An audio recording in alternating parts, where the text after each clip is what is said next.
Voilà. Comment il est? Voilà, inquiète pas, nous gagnons créole aussi. Hein? Voilà. Mais nous, les prédicateurs créoles, nous plus à l'aise prêchent en français qu'en créole. C'est une habitude qu'on a pris, hein? Voilà. Mais que ce soit en français, en créole, en anglais, en araméen, en autrichien ou d'autres langues, le plus important, c'est que le message de l'Évangile soit prêché et que tout homme, de n'importe quelle race, de n'importe quel peuple, puisse entendre la bonne parole de l'Évangile. Amen. Et l'apôtre Paul, qui a été sauvé par grâce, l'apôtre Paul qui était un méchant, un persécuteur, là, qui violentait les chrétiens à son époque, il a été touché par la grâce de Dieu, touché par la puissance de l'amour de Jésus. Et Paul dira ceci concernant l'Évangile: « Je n'ai point honte de l'Évangile, c'est une puissance de Dieu pour le salut de quiconque croit. » Amen. Amen. Et ce soir, et dans les soirées qui vont suivre, voilà, vous entendrez l'Évangile. Vous entendrez plus que quelques paroles humaines, mais vous entendrez la puissance de Dieu. La puissance de Dieu qui est en mesure d'agir et de bénir chacune de votre vie. Alléluia. On va dire ensemble ce soir un texte particulier. Pourquoi particulier? Parce que ce texte nous raconte le premier miracle de Jésus. Et ce miracle, va se dérouler, va avoir comme scène un mariage. Et pendant ce mariage, il va y avoir quelque chose d'extraordinaire. Jésus va manifester sa puissance. Il est dit dans l'évangile de Jean, pour ceux qui ont l'évangile, dans Jean chapitre 2, verset 1er, il est dit: 3 jours après, il y eut des noces en Galilée. La mère de Jésus était là, et Jésus fut aussi invité aux noces avec ses disciples. Le vin ayant manqué, la mère de Jésus lui dit: ils n'ont plus de vin. Jésus lui répondit: femme, qu'y a-t-il entre moi et toi? Mon heure n'est pas encore venue. Sa mère dit au serviteur: faites ce qu'il vous dira. Or, il y avait là 6 vases de pierre destinés aux purifications des Juifs et contenant chacun 2 ou 3 mesures. Jésus leur dit: remplissez d'eau ces vases. Et ils les remplirent jusqu'au bord. Puisez maintenant, leur dit-il, et portez-en à l'ordonnateur du repas. Et ils emportèrent. Quand l'ordonnateur du repas eut goûté l'eau changée en vin, ne sachant d'où venait ce vin, tandis que le serviteur qui avait puisé l'eau le savait bien, il appela l'époux et lui dit: tout homme sert d'abord le bon vin, puis le moins bon après qu'on s'est enivré. Toi, tu as gardé le bon vin jusqu'à présent. Tel fut à Cana en Galilée le premier des miracles que fit Jésus. Il manifesta sa gloire et ses disciples crurent en lui. Amen. Là, juste une petite parenthèse. Si le frère pouvait essayer de mettre la lumière comme ça, parce que je vois. Merci. Tel fut à Cana le premier des miracles que fit Jésus. L'Évangile ici nous mentionne le premier miracle de Jésus. Mais chose extraordinaire, ni Jean, Et ni les trois autres évangélistes, qui sont Matthieu, Marc, Luc et Jean, ne font allusion au dernier miracle de Jésus. Il y a eu le premier miracle, mais les évangiles ne parlent pas du dernier miracle, merci, du dernier miracle, eh bien, qu'a opéré Jésus.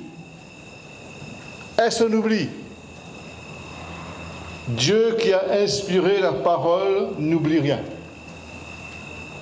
Et si dans l'Évangile, on ne parle pas du dernier miracle de Jésus, c'est parce que tout simplement, le temps des miracles n'est pas passé. Et Jésus continue de faire encore des miracles aujourd'hui. Jésus a fait des miracles hier, en son temps. La Bible nous dit qu'il allait de lieu en lieu et il faisait du bien, guérissant des malades et tous ceux qui étaient sous l'empire des ténèbres. Jésus a fait des miracles hier. Il en fait encore aujourd'hui et il en fera encore demain. Et cette réalité de la continuité d'action de Jésus est divinement exprimée par l'auteur de l'Épître aux Hébreux lorsque celui-ci dira dans Hébreux 13, 8, Jésus-Christ est le même hier, aujourd'hui et éternellement. Amen. Jésus-Christ est le même.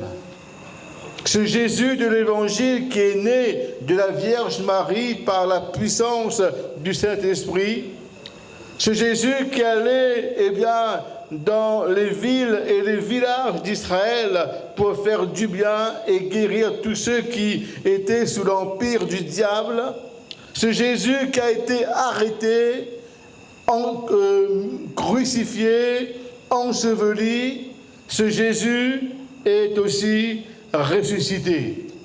Il est vivant. Et ce Jésus, il n'a pas changé. Il n'a pas changé. Ce Jésus, il demeure éternellement le même. Il demeure éternellement le même. Jésus demeure le même dans sa nature. Il demeure le même dans ses sentiments. Jésus demeure le même dans son amour. Chers amis, vous qui m'entendez, au près comme au loin, est-ce que vous connaissez l'amour de Jésus? Est-ce que vous connaissez la dimension de l'amour de Jésus? Jésus a aimé. Jésus est l'expression de l'amour du Père. Jésus est la source de l'amour du Père. Il est la conséquence de l'amour du Père, de Dieu. La Bible nous dit, car Dieu a tant aimé le monde qu'il a donné son Fils unique, afin que quiconque croit en lui ne périsse point, mais qu'il ait la vie éternelle. Car Dieu a tant aimé le monde. Alléluia. Et ce soir, je ne parle pas au monde. Je ne parle pas, à toute l'humanité. Je parle,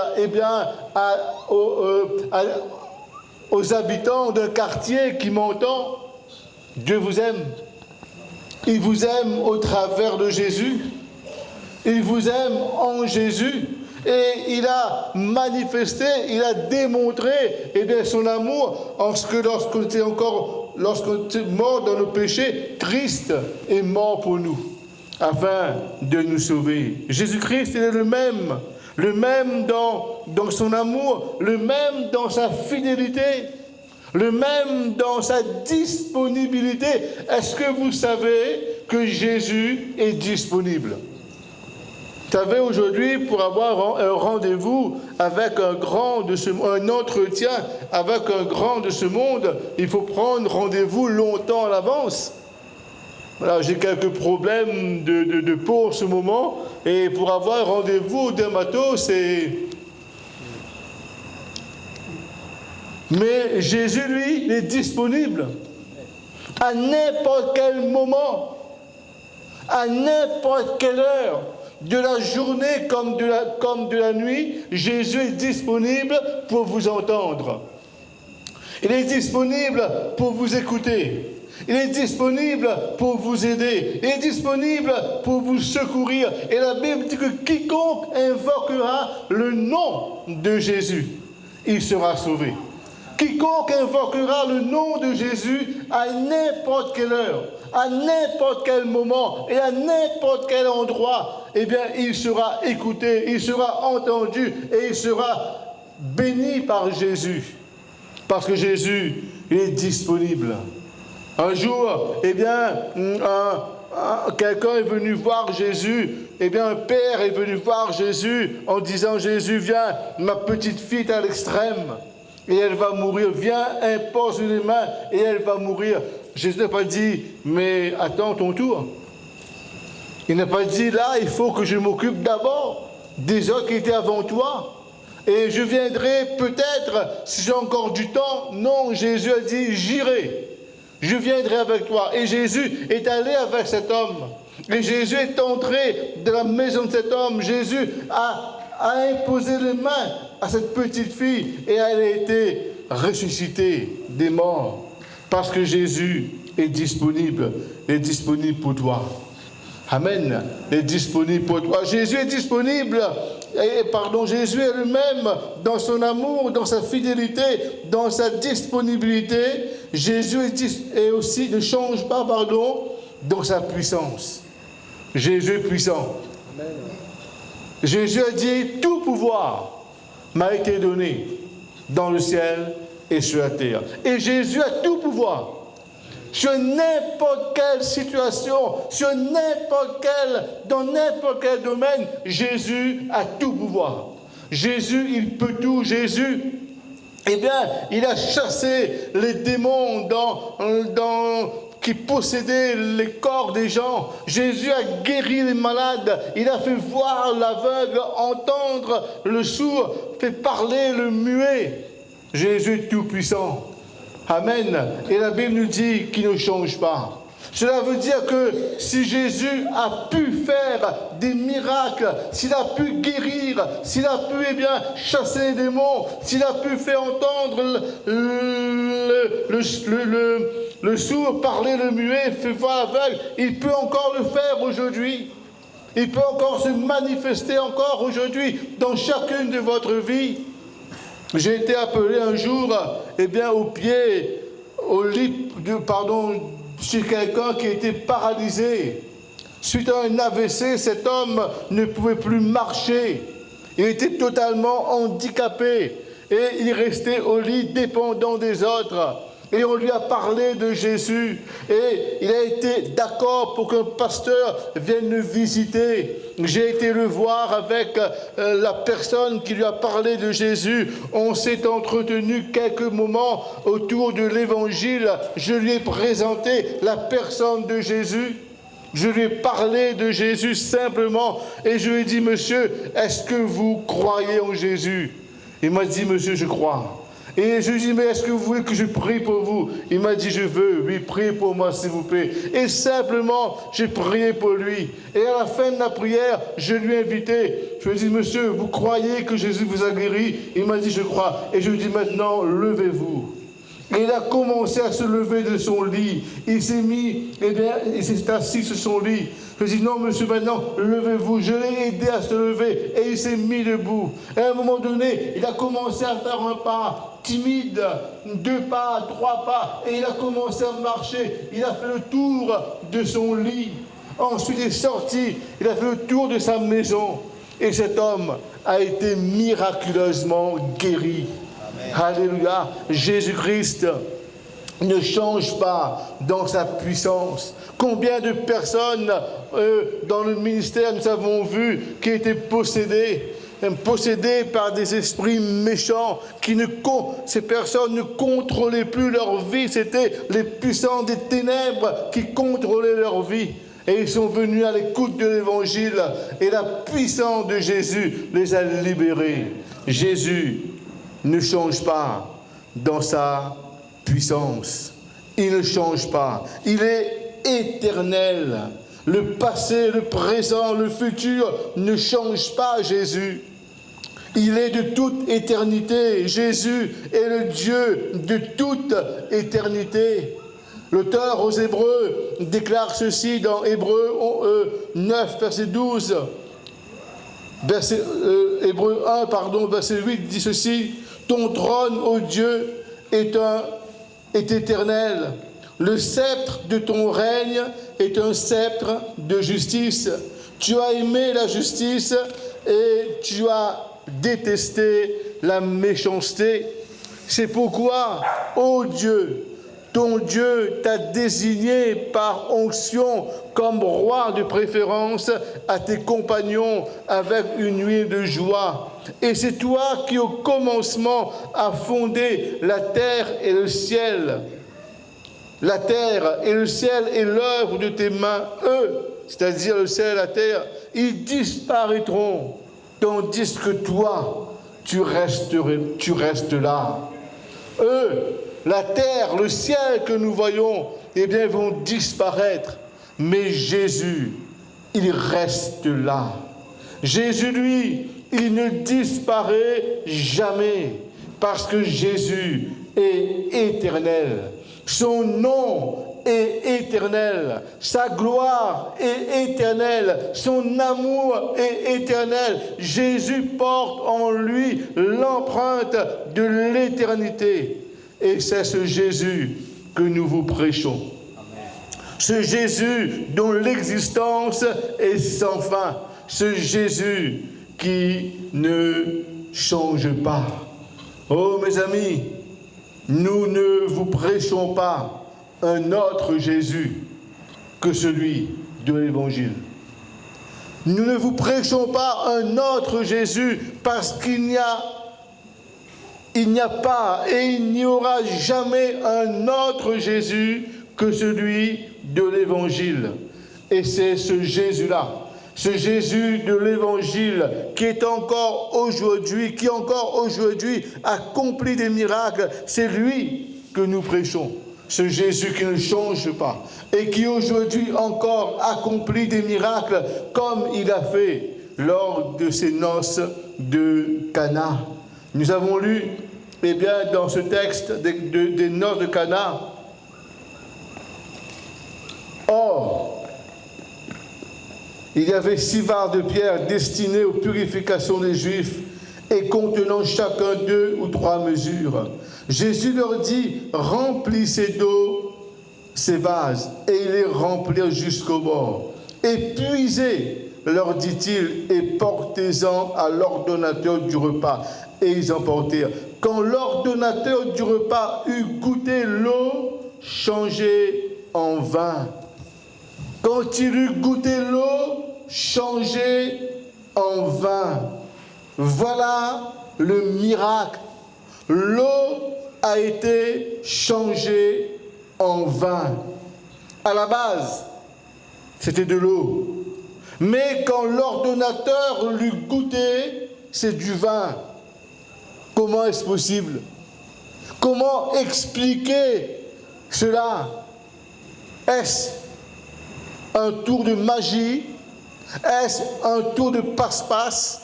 Est-ce un tour, eh bien, est-ce le hasard? Rien de cela. Jésus est intervenu. Jésus s'est manifesté. Jésus, eh bien, a amené dans ce miracle sa puissance. Et Jésus a seulement dit, il a seulement parlé, il a seulement dit. Et qu'est-ce que Jésus, eh bien, va dire? Il va dire ceci, remplissez d'eau ces vases. Et il va ensuite dire, puisez maintenant, leur dit-il. Le miracle a eu lieu parce que Jésus a dit. Le miracle a eu lieu parce que Jésus a parlé et il a dit. Cela me fait penser à cette parole de cet homme, que cet homme, a dit lorsqu'il est venu vers Jésus pour chercher la guérison de son serviteur. Cet homme a dit à Jésus, dis seulement un mot, et mon serviteur sera guéri. Dis seulement un mot. Jésus voulait aller avec ce serviteur. Jésus voulait aller dans la maison de ce serviteur, mais ce serviteur a dit, je ne suis pas digne que tu entres sous mon toit, mais dis seulement un mot. Ce serviteur, cet homme, il a eu confiance et il a mis sa foi dans la parole de Jésus. Mes amis, Jésus, comme je vous le disais, il est ressuscité des morts. Il est assis à la droite de Dieu. Nous n'avons plus affaire physiquement avec Jésus comme lorsqu'il marchait en Israël. On n'a plus affaire physiquement avec Jésus, mais nous pouvons encore entendre sa parole. Et Jésus nous a laissé sa parole. C'est lorsque nous croyons en ce que Jésus dit que se produit le miracle. Et croire en ce que Jésus dit, c'est croire en Jésus lui-même. Amen. Quand nous acceptons et quand nous croyons en la parole, en l'évangile, c'est en Jésus lui-même que nous croyons. Et lorsque nous croyons, le miracle, se manifeste, s'opère dans notre vie. Vous qui entendez ce message, écoutez ce que Jésus vous dit. Écoutez seulement la parole de Jésus. C'est-à-dire que quelqu'un m'écoute de près comme de loin, et peut-être que toi qui m'écoutes de près comme de loin, tu es malade. Il y a dans ton corps est touché par la maladie. Un organe de ton corps est touché par la maladie. Vous savez ce que Jésus dit? Ma fille, mon garçon, mon enfant, va en paix et sois guéri de ton mal. C'est ce qu'il a dit à une femme qui était malade d'une perte de sang depuis 12 ans. Ma fille, ta foi t'a guéri. Va en paix et sois guéri de ton mal. Amen, va en paix. Va en paix et sois guéri. Ce soir, au nom de Jésus, sois guéri de ta maladie. Alléluia. Peut-être que quelqu'un porte dans son cœur ce soir le poids d'un péché, le poids d'une faute, le poids d'un péché, et il y a sur ta vie la culpabilité. Tu es là, portant le fardeau d'une culpabilité. Les autres, t'ont mis de côté. Les autres t'ont abandonné. Les autres t'ont délaissé. Les autres t'ont tourné le dos parce qu'ils savent ce que tu as fait. Les autres ne veulent plus avoir affaire avec toi. Ils ne veulent plus te fréquenter parce qu'ils savent de quelle nature tu es. Et ce péché, cette faute, te pèse. Tu es comme prisonnier, prisonnière dans ton cœur, dans ton âme, dans ton esprit de cette faute. Oh, tu te lèves le matin, tu te couches le soir. Il y a toujours le souvenir de cette faute qui revient et qui alourdit ta vie. Jésus dit, il te dit ce soir, je ne te condamne pas non plus. Je ne te condamne pas. Jésus n'est pas venu pour nous condamner. Jésus est venu pour nous sauver. Alléluia. Il est venu pour nous délivrer du poids de nos péchés, de la culpabilité de nos péchés. Jésus est mort à la croix et dans son sang qui a coulé nous lave, nous purifie de nos péchés. Et il te dit ce soir, je ne te condamne pas. Va et ne pêche plus. Oh, lorsque nous recevons le pardon de nos péchés, nous allons non pas sur le chemin contraire, mais nous allons sur le chemin de Jésus. Et sur le chemin de Jésus, nous ne péchons plus. Nous vivons, du moins nous essayons, nous faisons tout ce qui est à notre possible pour vivre dignement par rapport à la parole que nous lisons. Alléluia. Va, je ne te condamne pas non plus. Va et ne pêche plus. Alléluia. Tel que quelqu'un écoute ce message et il a besoin de lumière. Tel que ta vie est environnée de ténèbres. Tu ne sais plus où aller. Tu ne sais plus que faire. Il n'y a pas de lumière dans ta vie. Tu t'agites, tu t'angoisses, tu t'inquiètes, tu t'affoles. Il n'y a plus de paix dans ton cœur, il n'y a plus de paix dans ton âme. Tes pensées sont accaparées par l'angoisse, par les soucis, et tu te sens comme enténébré, comme coincé, comme fatigué à cause de cette vie d'angoisse. Jésus dit, je suis la lumière du monde. Celui qui me suit ne marchera pas dans les ténèbres, mais il aura en lui la lumière de la vie. Je suis la lumière du monde. Et si Jésus est la lumière du monde, Jésus est également ta lumière. Et si tu suis Jésus, mes amis, écoutez bien ce que Jésus dit. Il ne dit pas, si quelqu'un suit une religion, si quelqu'un suit, un homme, un mouvement, mais il dit que si quelqu'un suit Jésus, il ne marchera plus dans les ténèbres, mais il aura en lui la lumière de la vie.